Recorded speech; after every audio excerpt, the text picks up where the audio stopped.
welcome po sa aking YouTube channel. Okay, so mga ka-brothers, mga ka-sisters, kamusta na po kayo lahat dyan? Dito po sa Taiwan is talagang palamig ng palamig na po.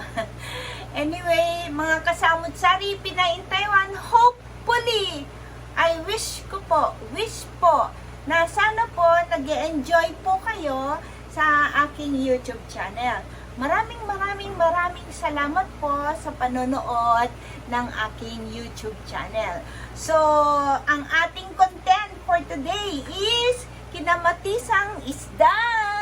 So, try po natin magluto ng kinamatisang isda with a twist. Lalagyan po natin siya ng miso. Okay pa? So, join me in this video. Okay po, magpainit na po tayo ng mantika. Ito po is nagamit na pong mantika.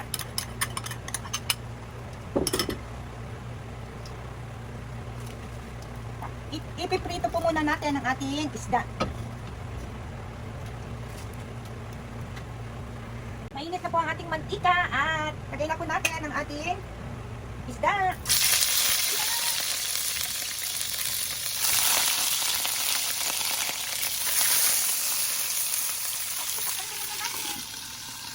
Silipin na po natin.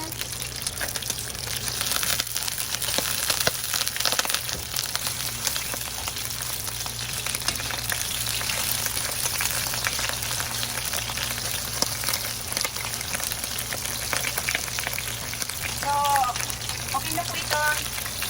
Takot matangka. So, i-ano na po natin siya, hanguin. Then, mag-isa po natin ang ating kamatis.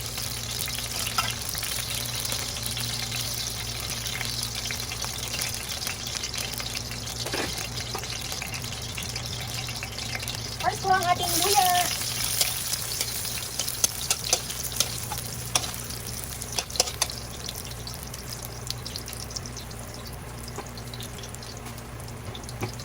At ang ating kamatis. At sibuyas. Pagkukunin po natin siya.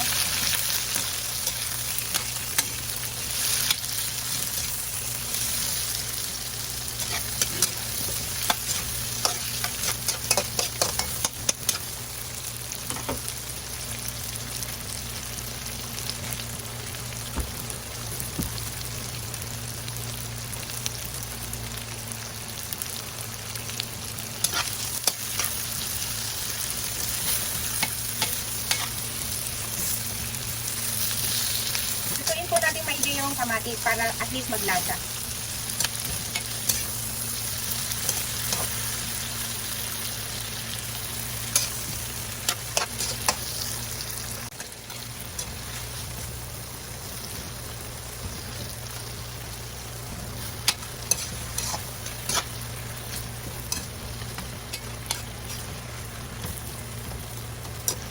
Yan po, durugin natin yung kamatis.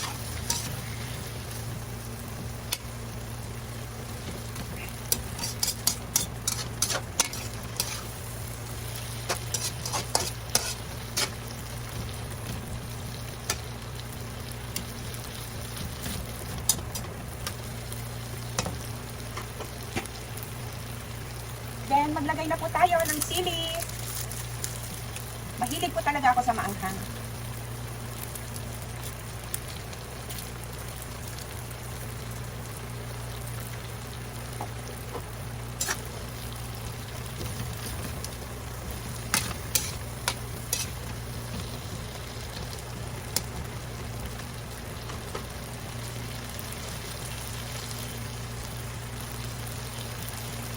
Add water na po tayo.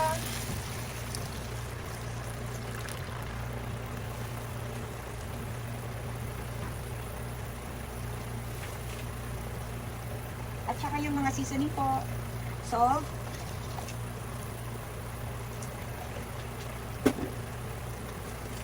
Paminta po.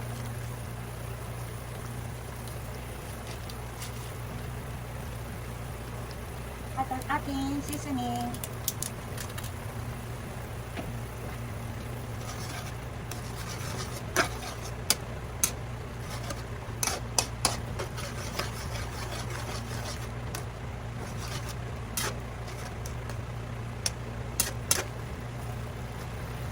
So, pwede na po natin ilagay yung ating isda.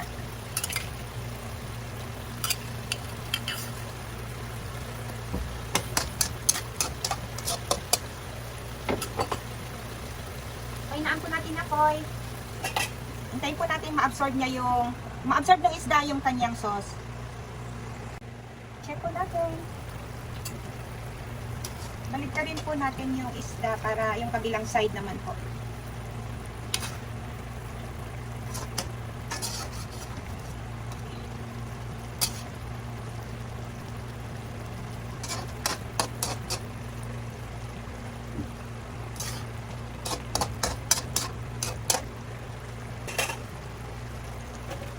Tikman po natin kung may alat. Ang sarap ng ating kinamatisang isda with miso. Ito po, add na po natin ang ating miso.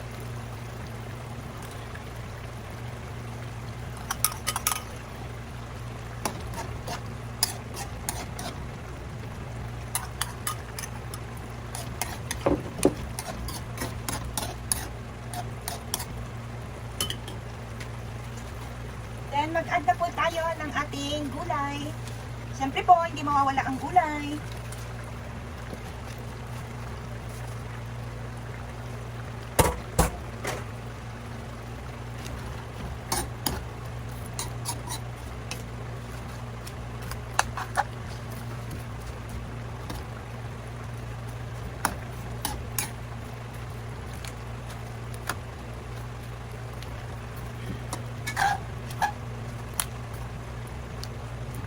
So, wait po natin siya na maluto yung gulay.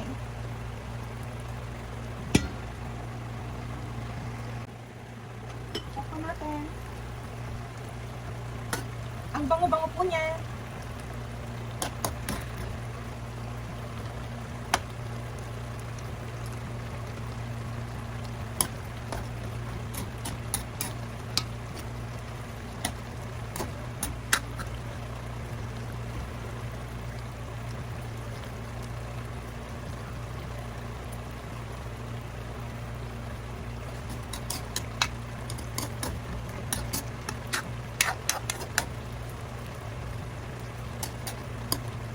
So, tikman po ulit natin.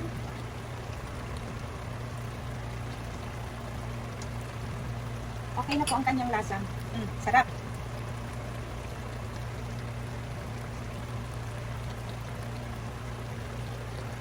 Okay po. So, for plating na po tayo.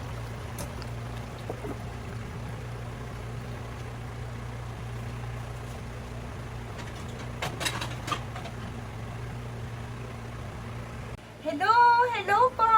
Natapos na po natin lutuin ang kinamatisang isda with miso. Ito po siya. Oops. So, ang sarap niya po. Natikman ko na po siya kanina. So, ito po. Sa murang halaga, is napakasarap.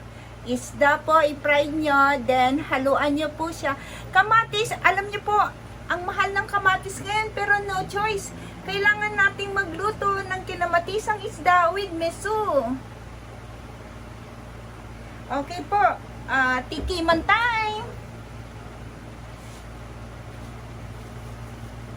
Ito po, magpapak na lang muna po tayo ngayon. Wala pa po akong kanin. So, ito po, lasahan po natin. Kumuha po ako ng konting isda, then hahataw po ako mamaya. Tikman po natin.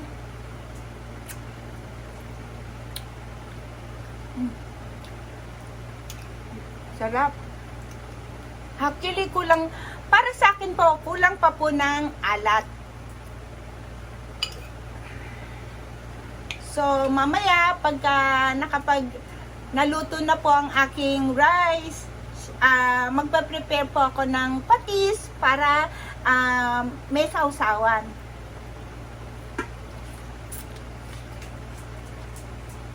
Mm.